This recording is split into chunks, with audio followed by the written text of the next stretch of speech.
Ayan na siya. Ay, sarado na to siya. Yung ano niya, nagawa ng paraan kahit papaano. Kaya magsarado nito, ano lang siya.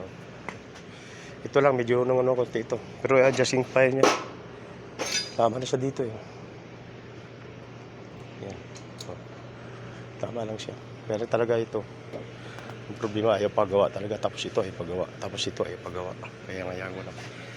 Yan na siya. Lalak. Kita mo. I-adjust pa ito nung papunta na konti doon para magkapareha siya. Yung sa lock lang niya.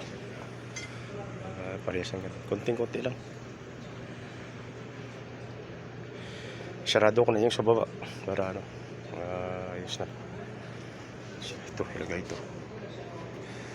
Sabihin ko muna sa kanya. Ito, hindi. Ayaw ay. Pagalaw talaga. Hayaan nung ganun. Dito. Yan o. Ayaw pagalaw. Ayan ko. Sige. Sabahala kayo. Sabi ko. Yan. Mga kalodi. Ayos na. Hilot-hilot ko. Kahit pa paano, wala talaga eh. Dapat palitan talagang trunk na to eh. Ginawan ko pa ng paraan. Itong ilagay ko ngayon, yung isa. Yun, yung ilagay ko ngayon. Sino ba ng kalodi?